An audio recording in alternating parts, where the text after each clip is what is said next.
Et bonjour à tous, aujourd'hui la Nostabs vous retrouve sur Paris à l'occasion de la semaine olympique et paralympique qui se tiendra du 3 au 8 février 2020. Et pour ce faire, la Nostabs et l'ensemble de son réseau sera mobilisé sur cette période. Donc aujourd'hui on va aller à la rencontre des étudiants pour parler un peu des Jeux Olympiques et notamment de Paris 2024. Donc je vous invite à me suivre. Hop, du coup on va te poser des petites questions un peu sur les Jeux, non, c'est plus particulièrement sur les Jeux de Paris 2024. Okay. Toi, est-ce que c'est quelque chose qui t'intéresse, que tu as suivi ou pas du tout? Je sais juste que ouais, c'est à Paris, etc. Ouais, je vais regarder, je pense que je regarderai à la télé, je vais pas aller voir en vrai. Oui, à chaque fois qu'il y a les Jeux Olympiques, je suis un peu tout. Il y a toujours cette ferveur pour les équipes françaises, même pour des sports que je ne suis pas généralement. Je vais me mettre devant ma télé pour suivre un peu les résultats, faire le compte des médailles et tout ça.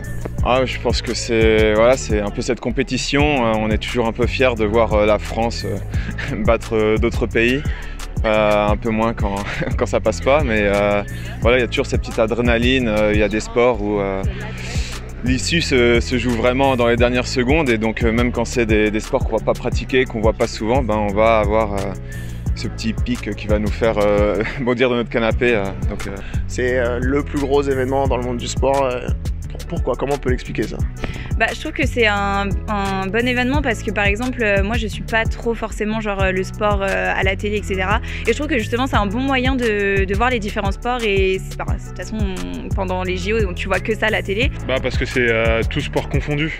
C'est tout sport confondu, genre par exemple quand il y a la Coupe du Monde du foot, ça peut concerner tout le monde, mais en soi c'est que plutôt que les fans de foot, alors que là il y a vraiment tous les sports, il y a l'athlétisme, le lancer de poids, le lancer tout, machin bidule, donc ça concerne vraiment tout le monde, la natation, tous ceux qui sont fans de sport en tout cas vont aller regarder, et si nous on sait qu'on a nos équipes qui vont avoir des médailles d'or, on sait qu'on a des bonnes équipes, notamment en judo. Donc on sait qu'on va tous regarder, on va tous être devant nos écrans et si on peut aller les soutenir dans les stades à côté, je pense qu'on va tous y aller aussi. Est-ce que tu sais que les Jeux, c'est les Jeux Olympiques, mais il y a aussi les Jeux Paralympiques qui sont un peu moins médiatisés, un peu moins suivis. Est-ce que tu pourrais expliquer cette différence qu'il peut y avoir entre les deux? En fait, moi, j'aimerais travailler plus tard dans tout ce qui est paralympique, etc., avec les handicapés, etc. Donc, je trouve ça un peu triste, mais du coup, non, j'ai pas vraiment d'explication. Je trouve ça juste dommage, en fait, que les gens s'intéressent moins aux paralympiques qu'aux Jeux de base.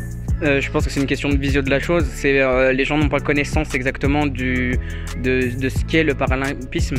À part en étant en stable, j'en avais vraiment quasiment pas entendu parler. Alors qu'il y a des sports qui sont super géniaux et super éprouvants, même quand tu les regardes, c'est passionnant, tu rentres dedans. Déjà, en général, c'est souvent après les Jeux Olympiques, les Jeux Paralympiques.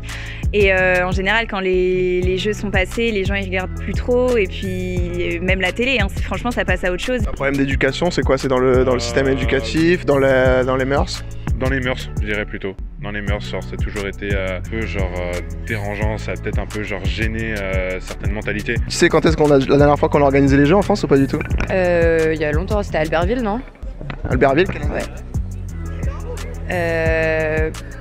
J'étais pas née. Aucune idée. Oh non, franchement, j'en ai aucune idée. Non, aucune idée.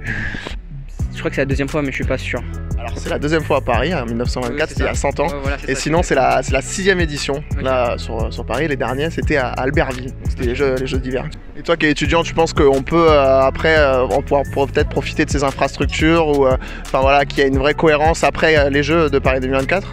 Je pense tout à fait que ce sera une vraie possibilité parce que quand on voit dans les autres villes comment ça a été fait, on voit souvent des infrastructures laissées à l'abandon derrière. Donc je pense que c'était une des critiques qu'il y avait pour les Jeux. Donc je pense qu'après avoir entendu toutes ces critiques, va vraiment avoir un vrai effort pour essayer de rentabiliser ça. Donc je pense que ça fait partie des pistes pour que ça soit pas fait en vain. Ok, est-ce que tu penses que le fait que ce soit à Paris, ça va un peu impliquer tout le pays, toute la ville carrément, et pas seulement les gens qui sont sportifs? Forcément, ça rajoute du métier pour ceux qui en ont besoin, ça rassemble les gens pour les événements. Et comment tu peux mesurer l'impact sur les gens qui pratiquent pas le sport, qui consomment pas le sport? Est-ce que tu penses que ça va aussi les impacter, ces gens-là? Totalement.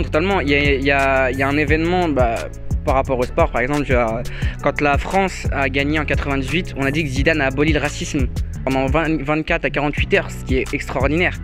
Et vraiment, tout le monde a supporté l'équipe de France, sachant que c'était une époque plus compliquée qu'aujourd'hui en termes de nationalité, etc., etc. Ah oui, clairement, je pense, parce que t'as quand même énormément de disciplines, je sais pas combien il y en a, mais ça va faire venir énormément de monde. Il va y avoir beaucoup de nouvelles structures qui vont être construites, etc. Donc non, je pense que ça va être vraiment un bel événement et ouais, pour la France, ça va être quelque chose. Et du coup, c'est la fin de cette journée. Là, on a un peu tourné dans Paris, on a la rencontre des étudiants. Donc voilà, c'était intéressant d'avoir un peu l'avis de tout le monde. En tout cas, la Nostaps va être mobilisée sur l'ensemble de cette semaine du 3 au 8 février. Si vous êtes intéressé, vous êtes collégien, lycéen, vous êtes intéressé par l'Olympisme, n'hésitez pas à vous rapprocher de vos institutions, de nous contacter. C'est quelque chose qu'on pourra faire avec grand plaisir. Et puis voilà, vous pouvez nous suivre sur l'ensemble de nos réseaux sociaux avec un hashtag qui va s'afficher peut-être juste ici, là, hop, sur Facebook, Twitter, Instagram, LinkedIn. Voilà, donc bonne fin de semaine à tous.